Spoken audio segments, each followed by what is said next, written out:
messages. We're getting close to the end of this slate of commuter choice certificate sessions, so I'm very excited that several of you are accumulating points to achieve your certificate. And then we are starting the social marketing in transportation certificate on September 18th, and registration is open for that. So I encourage everyone who has not participated in that certificate to take a look on the website and read about it. And we would love to have you join us. Thanks. Yeah. Thanks, Phil. Seats are filling fast too. So, all right. Good afternoon, everybody. Welcome back to part two on basically creative thinking.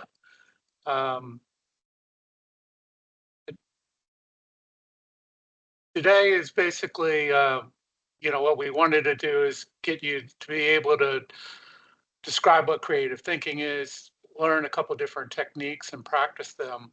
I do want to say to the homework, and I'll flip through some of the homework I received from several of you, and some of them had to do it individually because they couldn't coordinate, they couldn't find a mutual time to meet, which is fine. I realize that it may have been a little bit jumping in the deep end for many of you. Usually it's a little longer practice before we start getting into doing that. So I'll try to go through a few points on that, but thank you for those that did turn in your homework, and if you didn't, there's still time to do so. So please do. So today, besides going over the homework, we're going to talk about two other techniques. Mainly the first one there, provocation operation technique, which is kind of begins with what do we take for granted in a certain situation, and then how we change what we take for granted to see if we can come up with new ideas. And then it kind of analogies technique. It's a little bit coverage there, but it's just kind of like, what if we were more like this industry, operated more like that? What might that mean for our operation? So let me switch to says.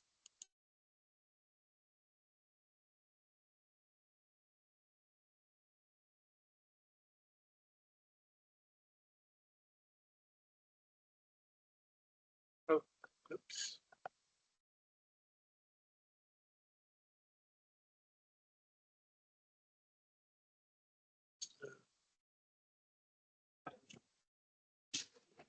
Reading. Okay. Looks good. This will work for now. Okay, as you remember, secondhand words was where we picked a number, or I basically picked the number, and then we picked the random word, and coffee. I think you all have got a really good handle on the drinking water coffee. I do think on some of the responses and not picking in on anybody in particular are good, but it's also good to see where there are other aspects what coffee may have triggered some other ideas. And sometimes it's good to stand back and kind of go, well, all of our ideas are related to the 27 flavors you get at Starbucks or something like that. Maybe we need to see if there are other types. So here's some that from Kim and Hurt and the others in our group there that are listed on the left. The target was apparently university students, and they want to increase public transit use by 1. Coffee was the word, and then they, from these types of responses, came up with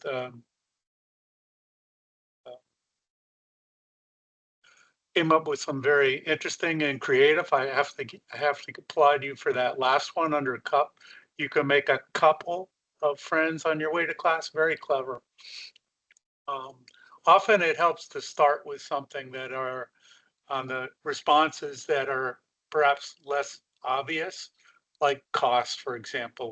We kind of know what cost would mean and what we would do to promote it, but it might be using something like cup as an example, maybe a little bit less obvious of how do you tie a cup to increasing transit use among university folks. But a really good, some very creative responses there, as you can see. Kyle ended up again with coffee, and he ended up including his persona on the left, a little bit of info. It's a student, um, and then variety of responses, including Seattle coffee, I suppose, but also Seattle the city could be what it means. You also have smoothie and Keurig and refreshing, and so you can look. There are a lot of examples of the different types of coffee, and then the responses about the idea is being a little bit towards offering youth the opportunity to ride their bike with a helmet to a local shop and get a discount, sort of combining the social and the local issues. And then the instant and extra hot, it's like instant coffee and extra hot. Talk about um, wearing a helmet to stop by a coffee booth before they go to class. And giving examples out there, that's good. It's a good start. David ended up with a variety of responses. The ones in highlights are the ones he used. Cup sleeve, spill. These were all, again, largely drink related. Um, so it might be, again, trying to look at it and say, oh, is there other types of coffee? Coffee as a color. What do you find it? Coffee being used for? Where do they come from? Was one of the other ones. Never mind. I thought what was particular was really kind of the education campaign, the cup, spilling coffee. Basically, the worst you have to do there is clean out versus spilling on a bike, which is an injury or worse. So that you could definitely play off the spilling aspects. So that was really good, David. Um, you talk about at the bottom, treat and rewards, pop-up events at coffee shops where it might be near, like, for example, I was trying to find a photo of, there was one in the Tampa Bay area. It was, I believe it was a sign near one of the popular bike trails that if somebody brings their helmet in, for example, to the coffee shop, they get a discount. I couldn't find the photo. I thought I took one. Again, those are good responses. Jessica increased the number of senior citizens wearing a helmet, like others who had looked at, and then she's got a description of a dentist on the left-hand side, a 65-year-old white Hispanic male, kind of what their interests are. And that kind of gives you a flavor of who she's trying to talk to, who she's trying to market to. Um, and also with seniors, what I thought was kind of very creative was the use of the word froth, um, which was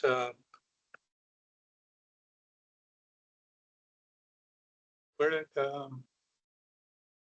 oh yeah, there it is. Sorry, it's the middle one. They just need a little froth on top their helmet to make their ride sweet. So very, very, very creative, Jessica. Great job. And again, you can use, you might end up with several different ideas off of one of these words. There might be, other ways of using froth, for example. And Thaddeus, um, a really good start. A lot of variety of words for coffee. I'm sure this is probably my fault. I wasn't clear enough about who the persona is you were trying to market, but you were trying to market to somebody like yourself. That's fine too. So um, it might be things again. For example, these are different types of things. What goes in coffee? Again, there may be some other, and I'll have some examples here shortly. Um, and kind of different uses of providing different type of swag for promotional materials. And um, honestly, I'm sorry, I forgot. Oh, Leona, thank you. Covered it up there. Sorry. Leona had kind of a good pictures of who she was trying to market to, Jesse, and who that person is between 25 and 65. that might be something to think about. It may be too broad, like how you approach a 25-year-old versus a 65-year-old may be different motivators. Not entirely, but there may be some differences. Uh, my a good description of various types of coffee when you have it in the morning, for example. And she used the word bitter, and there you can see several of the messaging campaigns. Um, it was good as also trying to tie it to a commitment to remain tax-free by logging in uh, and using smiling faces on the day that they used it, and frowny or yucky faces when they did, where they might be able to win. So it could make it more of a kind of a game and kind of reinforce it and make a commitment. So you might actually spotlight the people that have done really well. Good job.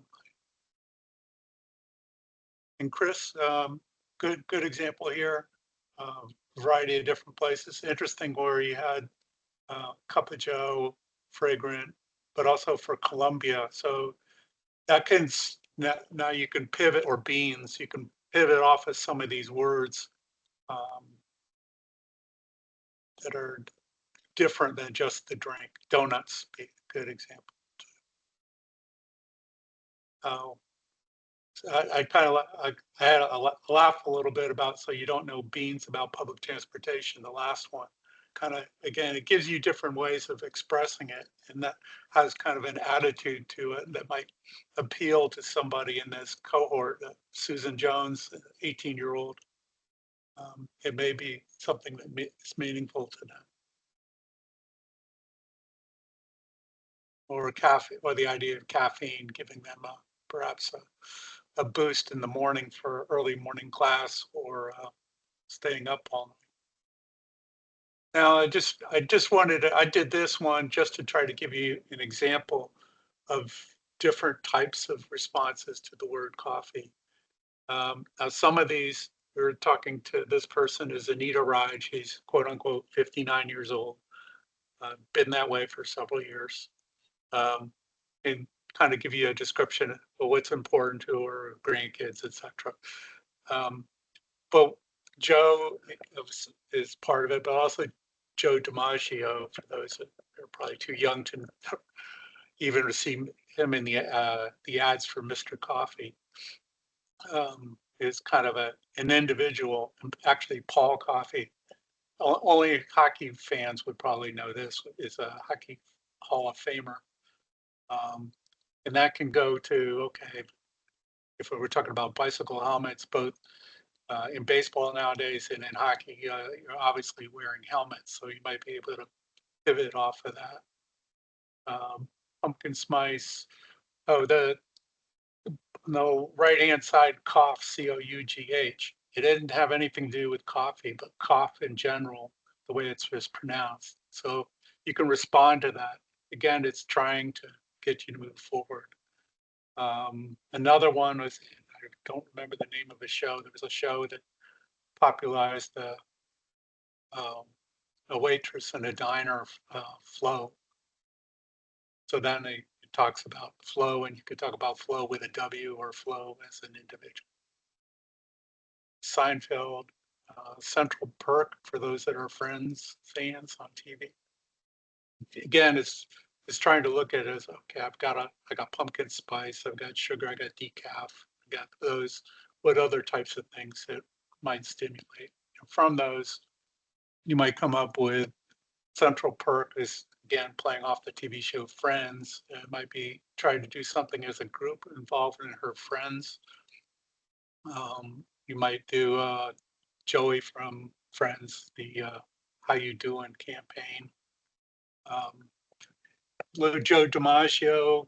And this, again, this was, remember, is to try to keep you thinking and moving, so it doesn't have to tie always back to coffee. Joe DiMaggio led to another famous baseball player, Lou Gehrig, who's famous for saying, "Today I consider myself the luckiest man on the face of the earth," as he retired. So you might do that, and then maybe create it associated with a testimonial, for example, somebody crashed wearing a helmet, and it saved them for doing that. It might even lead to another idea that branding helmets, maybe not for her, but for others, for say a favorite sports team. They might be more apt to wear it. They were supporting the team. And another use of coffee may be go for a coffee as the equivalent of the start of a first date. I have something in common. So that's generally to show you different ways to um, represent represent the word. If we had more time, I think I'd have you try it again with a different word to see what you could come up with. But I want to save a little bit of time for.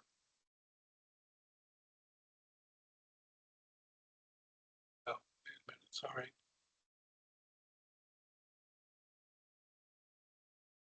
Go back to the other.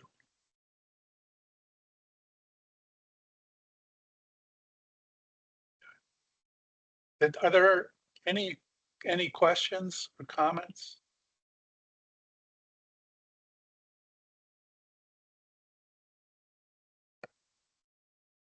If there are, Sarah, would you check chat? I don't have access to chat right Okay, sure. Will now. do. Thank you.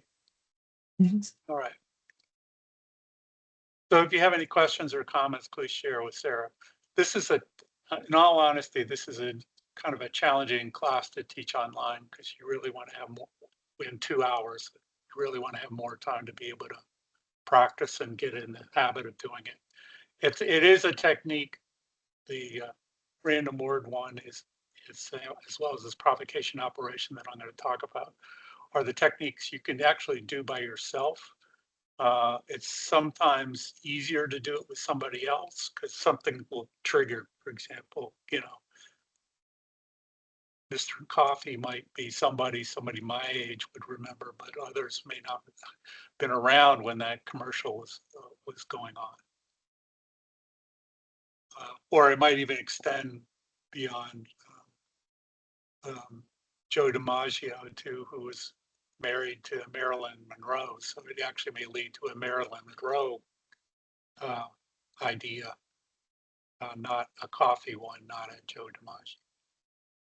So the provocation operations is a little different than the lateral the random word. Random word, remember we threw you out at the relation to the objective, like increasing somebody's use of a bike helmet or increasing transit use or putting away their phone from when they're driving.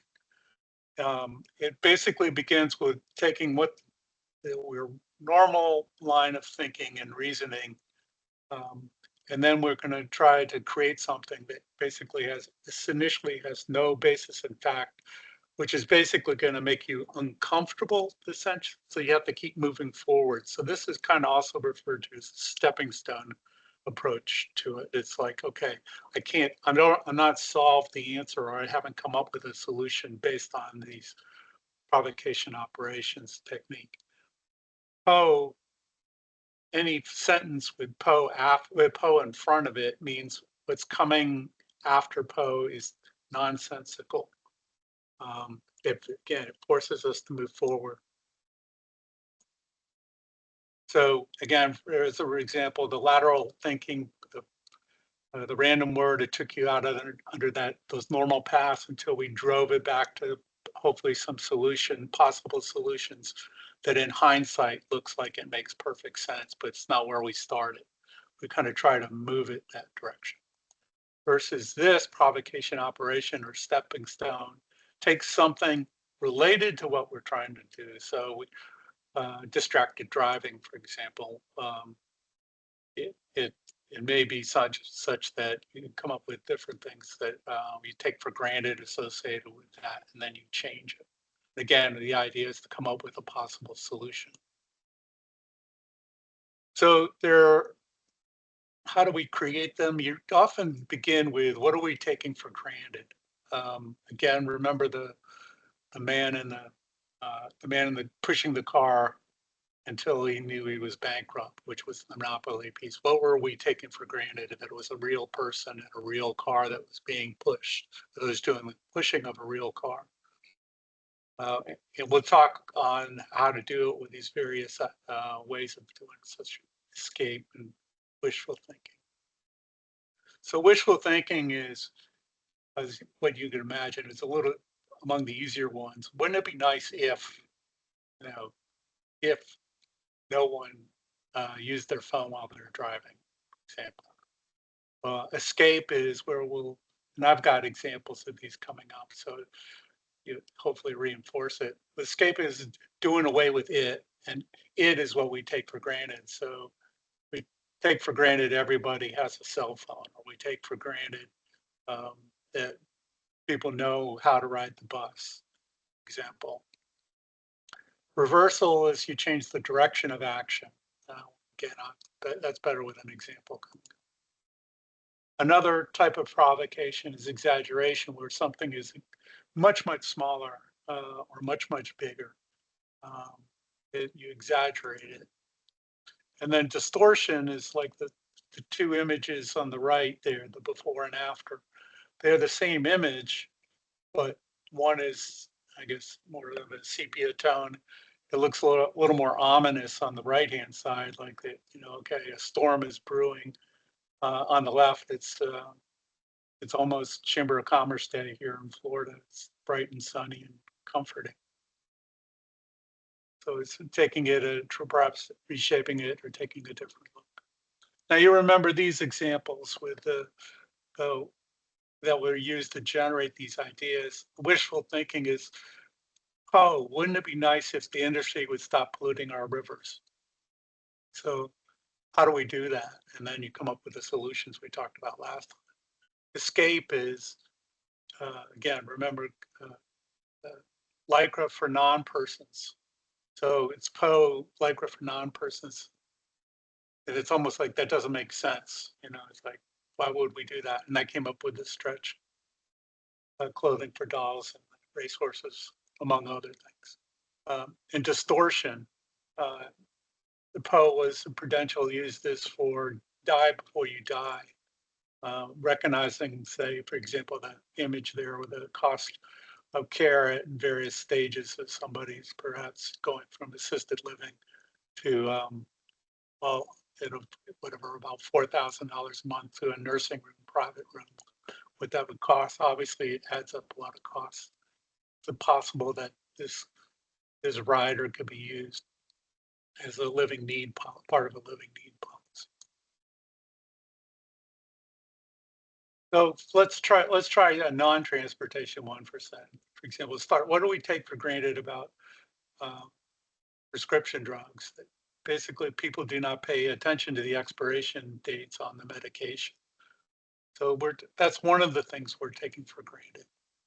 So example, wishful thinking applied to it. Wouldn't it be nice if the medication would pay attention to the expiration dates rather than having you do that? But wouldn't it be nice if the bottle pays attention to the expiration dates? So it could be, for example, the colored rings there could represent perhaps when a different month when, for example, when it was set to expire. So, for example, if it was an orange ring, when might it expire? When might you think it would expire? Just looking at the orange.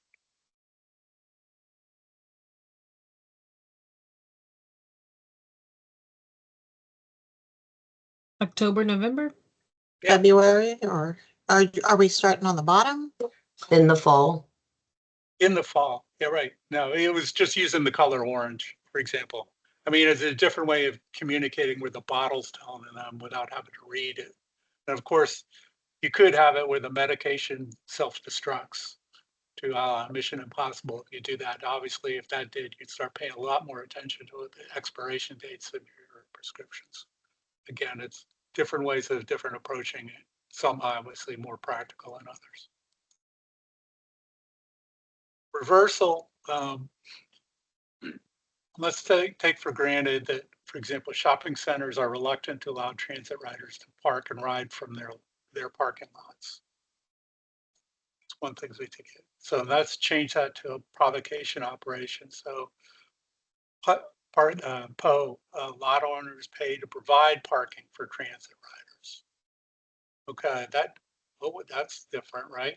Lot owners pay to provide parking for transit riders rather than riders paying for parking. What would that might mean? That might come up with creative ideas such as lot owners, you earn lead points in exchange for providing park and ride access. Or you might seek lot owners where the transit riders are members of that particular entity, like Costco or Sam's Club or something. Or the package might even work a partnership, a package free or discounted memberships in those businesses in a monthly pass. So you package the transit pass and together with the incentive to park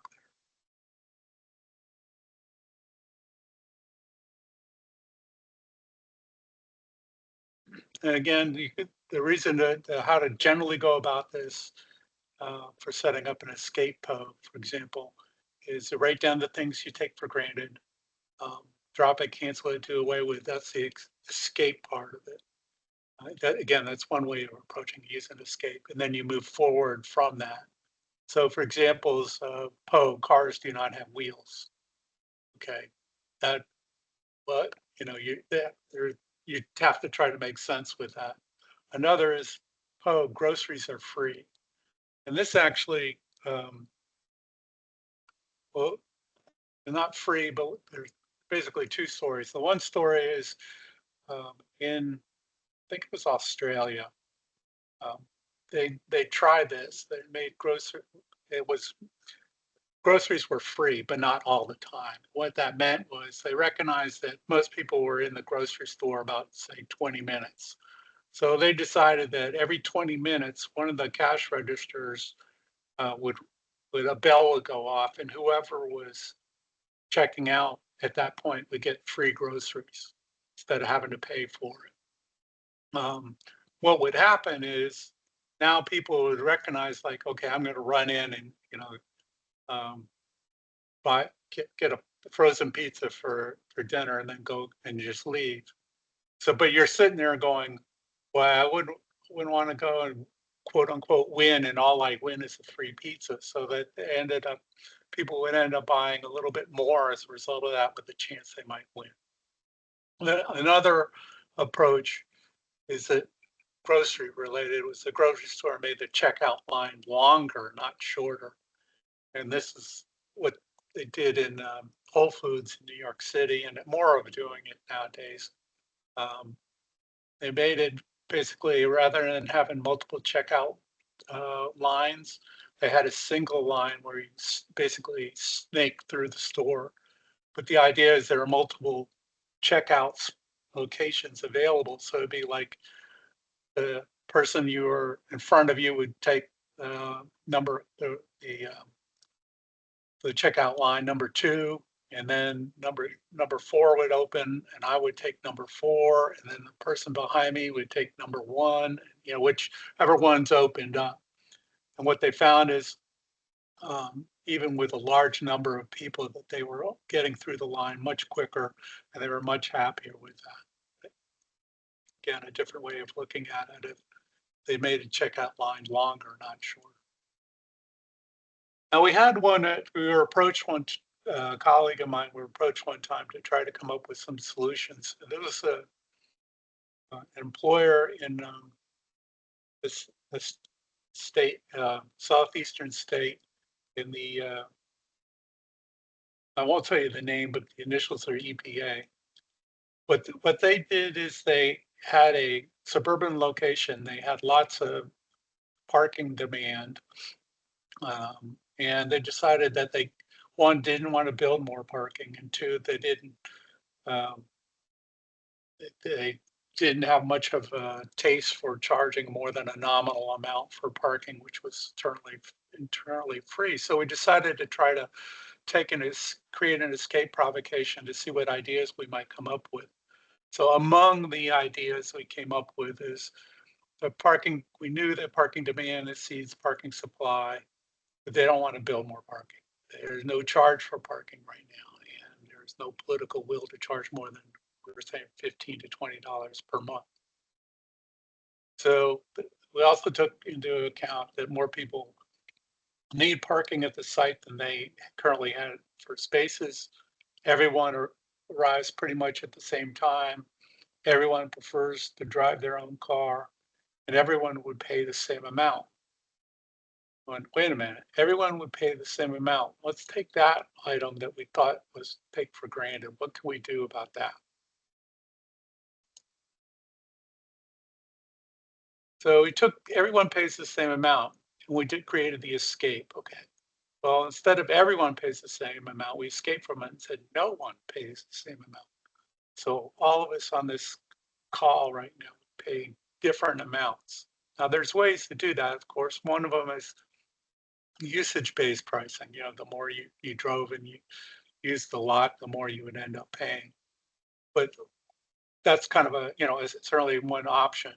Another option is no one pays the same amount every day. So we twisted it a little bit from the provocation operation. So no one pays the same amount every day. That led us to the concept of charging a monthly parking value of $20, but rather than collect it, say through payroll deduction or collect it from everybody, we would just designate you on a particular day, whatever, say that Kim, say the 5th of the month, Kim, you pay $20. And then Chris, on the 6th of the month, you pay $20, but Kim won't pay anything. So you'd be paying basically only $20 on one day a month on that day that you came into work. All the other days would be parking for free for you. Now, what would you expect what might happen if they did this?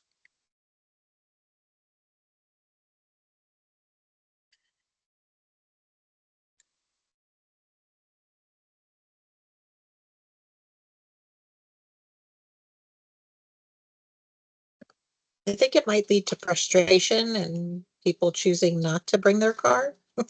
Personally, Right. like if people are being paid or if you're paying more than your colleague, that would be very frustrating and might lead you to choose not to bring your car, I guess. Right.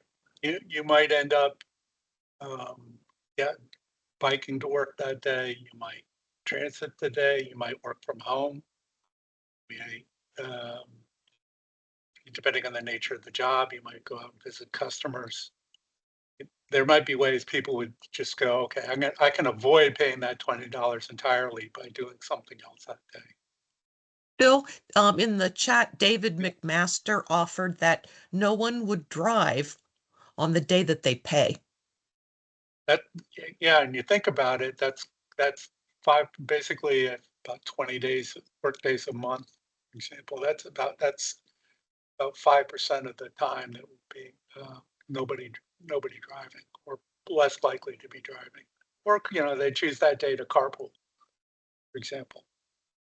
But now they didn't do it, but the idea is just to lay out a policy where we started thinking about, from the post statement that no one pays the same amount, no one pays the same amount every day, led to this type of concept that we thought would be worth trying to see what the reaction was. Because generally, when we started and in the conversation, it was like, well, what do you think it would take to get somebody to change behavior based on the monthly parking rate? And was well above what they said would be the willingness of management to allow. So they couldn't see charging $100 a month, for example, to park in a suburban parking lot, even that organization. Again, Bill, that's, Bernard, yeah, yeah. yeah, Bernard suggests that it would create a demand for transit and create potential funding in the future. It could plow that $20 back into investment in alternatives, that perhaps getting better bus service into the area or more bus service. Yes, no, Bernard, those are, all possible reactions to what might happen.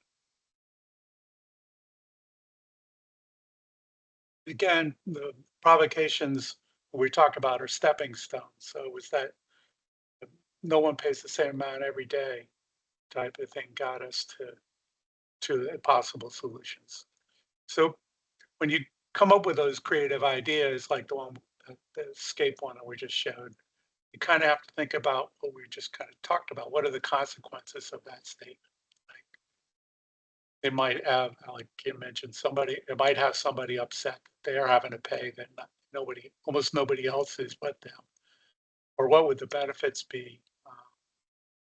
If there are what principles are needed to support it and make it work? So you can ask those types of questions before you got to implement it. But the second from the bottom, I wanted to cover that one too. Moment to moment, you can think about, well, what would be the process of how would we end up having somebody to pay for this money, pay for this parking? For example, they come up with a $20 $20 bill, they take only cash, they get it. If you make it easy and deductible from payroll, would they ever see it and change behavior if the $20 is coming?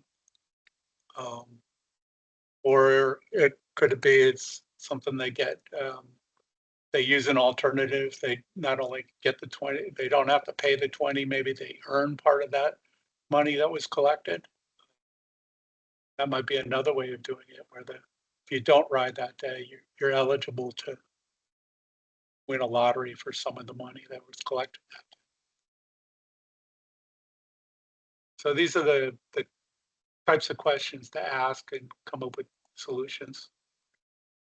So for example, the PO, again, everything after PO is nonsensical. Riders do not pay to ride in a van pool. Now, setting aside the employer pays, but what the consequences would be things like the van pool provider then would get no rider revenue. They need some alternative source of funding. It could also, the consequences would be cheaper to ride in a van pool, actually, than use transit or ride in your own car if it was totally free for the van pool. The benefits would include more people would perhaps even look to ride in van pools now than if it was entirely free. And I think you see that even with employer subsidized van pool rates, where essentially it is effectively free for many in the van pool, that there's a large demand for it, even above a nominal charge. Now you could also take this program, riders do not pay to ride in a van pool. You might apply that, or riders do not pay to ride in a van pool all the time, like we did with the parking, would be another way of turning it. Or you may be, riders do not pay to ride in a van pool if they live in this area, which might be outside fixed route transit service, for example. So it's not competing with transit. Or a limited period, for riders do not pay to ride in a van pool for the summer.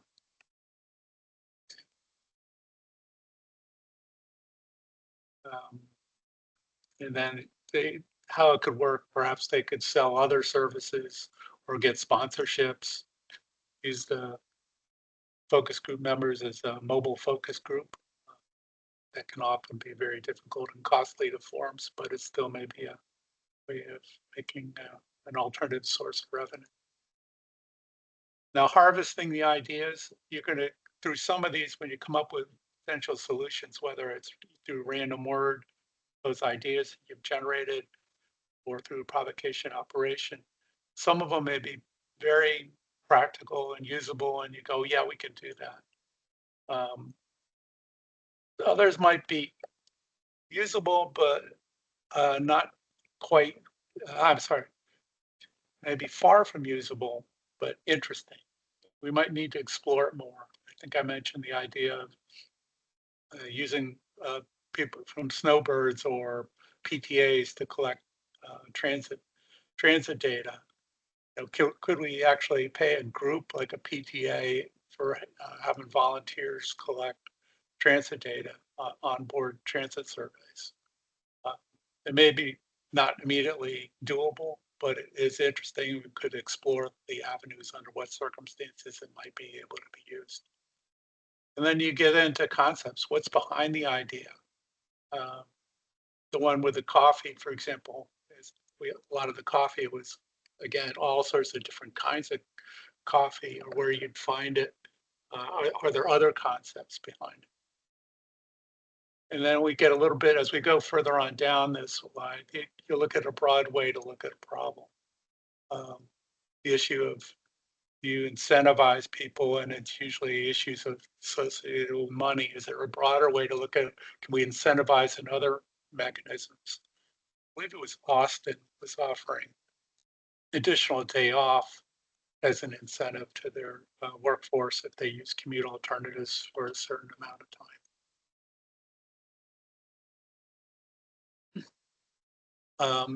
What kind of other possible changes in approach or a concept that might make it a particular idea more doable? Maybe somebody else has to be involved and lead the effort, for example.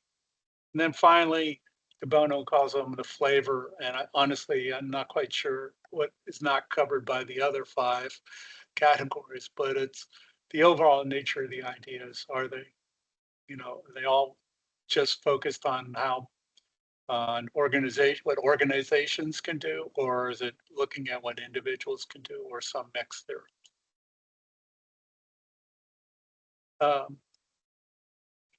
Sometimes, and skipping this to slide, just go into an analogy, the use of oh gosh, analogs.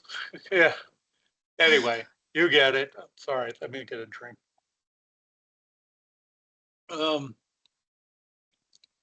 It may help us if we look at it a little bit different. So for like, this is a stadium, for example, they're trying to fill seats, whereas transit and van pool operators are looking to fill seats too. So are there ways that we could learn from what others are trying to do in general terms that might be applied to us?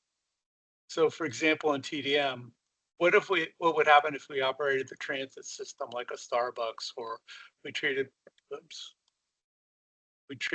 bike safety like safety for construction workers? Or if a ride matching services were more like a dating service?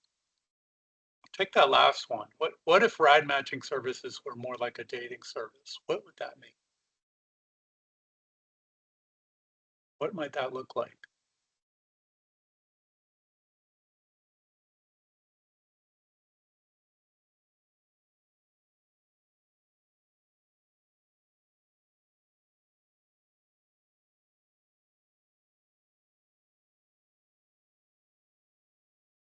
Nobody has any ideas?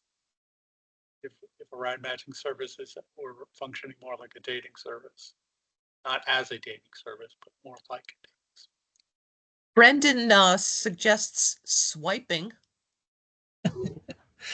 More like a community of members. Okay.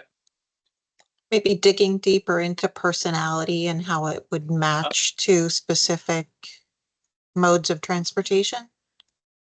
That's interesting, Kim. Could be like, maybe just instead of just say smoking preference, you might learn more about people that may make them more open to meeting potential poolmates.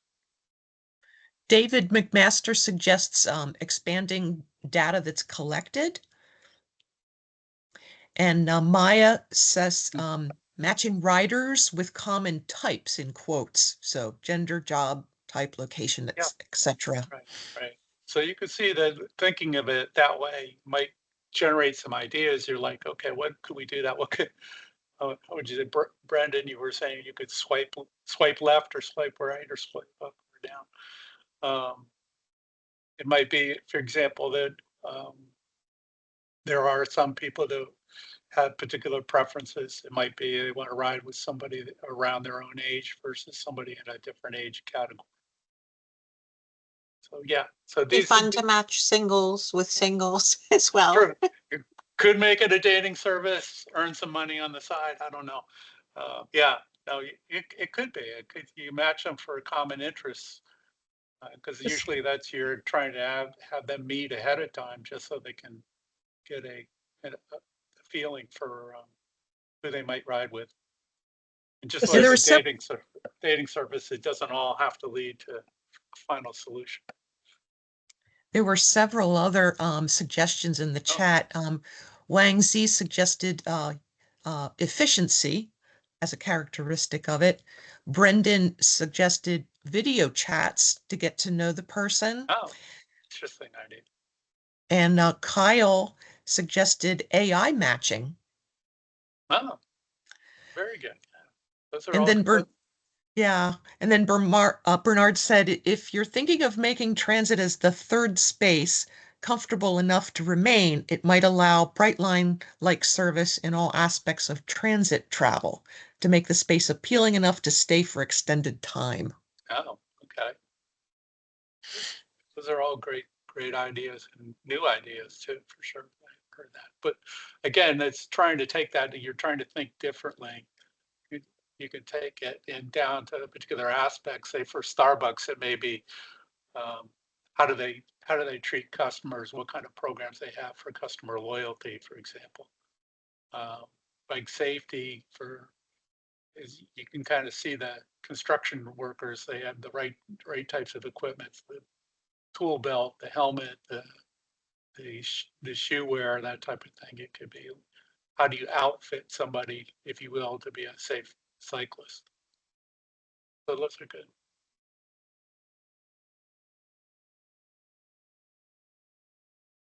Here's a way to how do you figure out what analogy would be the most beneficial. Oops. You should ask yourself too, would be, do you look at a specific customer persona? Say, for example, use the Starbucks example again. So who are we talking about when we're talking about trying to appeal to? It might be particular demographic, for example. It could be a particular location rather than just a socioeconomic profile. Now I'm going to close with one more.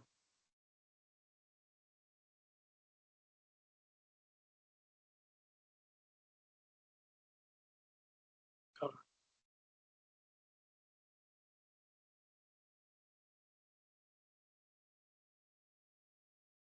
Okay, so if we wanted to try to give you an example again of some other possible things. So for example, I took these like, what do we take for granted about distracted driving? Feel free to add your ideas into the chat, but this is where you start listing all sorts of things you take for granted. I know in a lot of the examples I had like one or two, but I think you're really going to end up more with this. You end up with something like, 5 to 10 at least things that we're taking for granted. You have to kind of step back a little bit. And again, it was not a real man pushing a real car, for example. Just list those things.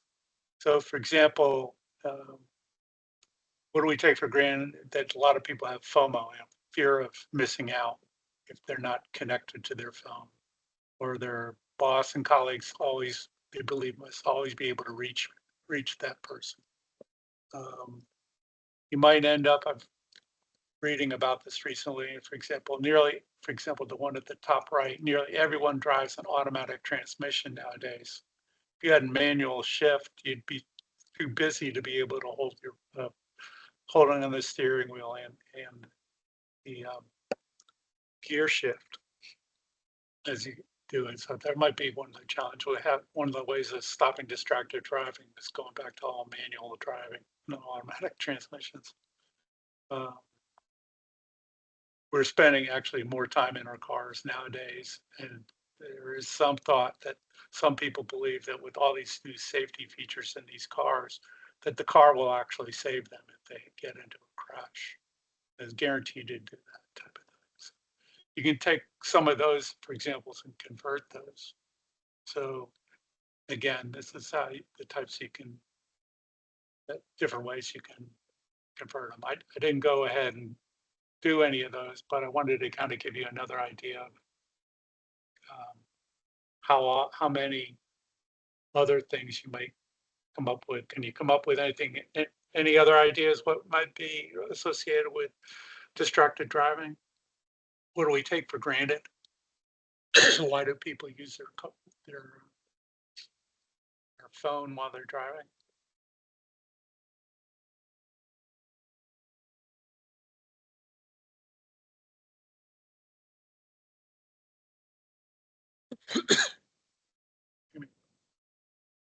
Brendan suggests maps and music. True. Excuse me. Yeah. So that, yeah, it could be like they're using it for not just for talking to people that are interacting with others. They're using it for information to how to get around. I would suggest that we take for granted that we all think that we are above average drivers. So, Oh, that's a we good can one. we can get away with Excellent. distracted driving. That's right. Those below average drivers we have to worry about. And another comment from Bernard, he suggests headlights at a higher level on large trucks that blind people. They used to be directed downward, but not so much these days. Oh, from a distraction point of view, Yeah, other ways of being yeah, distracted. Yeah. yeah. And then Brendan suggests crashes happen fast and it only takes a second. Yep. I guess it's kind of combined with they've done it before and they've gotten away with it before, so we're okay. And there's probably, depending where you're at, it's limited enforcement of it use. It used to be, you couldn't pull somebody over for that being the only reason. And Laura suggests people don't think it will happen to them. Yeah, exactly. Yep. Where everybody's bulletproof. But that's good. You get the idea. And again, it's a small group, as we just did this right now. You get new ideas popping up from other people that aren't on a list like this right now. So you could easily see there's another 5 to 10 that might come up with, and then you figure out which ones you might want to start with. Okay. All right. That's all I have. If have Christine open up the short quiz, and if you have any questions, and again, I thought you all did a pretty good job considering the little bit of exposure you had to the creative thinking approach in the beginning. So keep it up. You might want to practice it. It does work good in small groups, and you can do it for work related or personnel related areas. So with that, we'll see you next week. We'll talk about um, Trims. social benefits of TDM. Thanks, Phil. Thank you. Bye.